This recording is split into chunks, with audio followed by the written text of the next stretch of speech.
আপনিও গদ্দার যদি মেদিনীপুরবাসী হয়ে থাকেন, এই মূর্খ নিম্ন মেধার মুখ্যমন্ত্রীর কথার জবাব 25শে মে দেবেন, মেচেদায় বললেন বিরোধী দলনেতা। কাথির গদ্দার বলেনি, গদ্দারদের জেলা, মানে ইউ আর অলসো গদ্দার।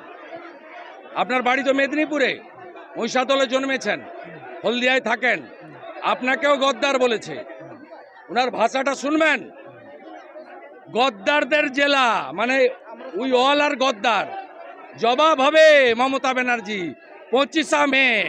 এদিন অভিজিৎ গাঙ্গুলির নির্বাচনী প্রচারে সংখ্যালঘু সেলের সম্মেলনে উপস্থিত ছিলেন তমলুক লোকসভা কেন্দ্রের বিজেপি প্রার্থী এবং বিরোধী দলনেতা শুভেন্দু অধিকারী।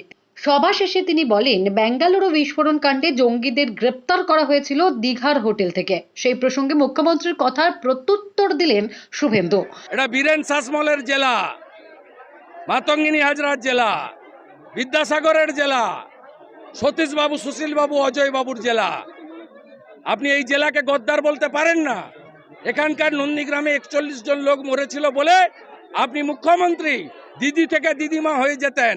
জীবনে আপনার এই ঠাঁট বাট ধনসম্পদ, আপনার এই আলালের দুলার, আপনার ভাইপোর হাজার হাজার কোটির মালিক, চার্টার ফ্লাইট চড়া, সব বন্ধ হয়ে যেত। আপনি মেদিনীপুরকে গদ্দার বলতে পারেন না। শুভেন্দু অধিকারীকে বলুন, আমি মোকাবিলা করে নেব। আপনি বলেছেন গদ্দারদের জেলা। আপনি আপনার বাড়িতে গিয়ে আপনার মিসেসকে বাড়ির লোকদের বলবেন ভাষায়। মেদিনীপুরের লোক যদি হন, গায়ে যদি মেদিনীপুরের রক্ত থাকে,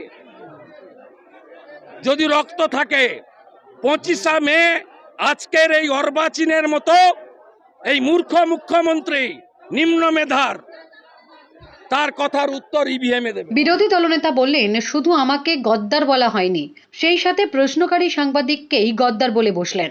বললেন, গদ্দারদের জেলা বলেছেন মুখ্যমন্ত্রী, সুতরাং এই জেলাবাসী হিসেবে আপনি গদ্দার। আপনি পুরো জেলাকে গদ্দার বলতে পারেন না। নন্দীগ্রামে 41 জন মারা গেছিল বলে আপনি মুখ্যমন্ত্রী হয়েছিলেন। শুভেন্দু অধিকারীকে বলুন, মোকাবিলা করে নেব।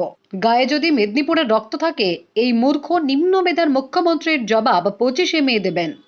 ব্যুরো রিপোর্ট, দি বাংলা নিউজ।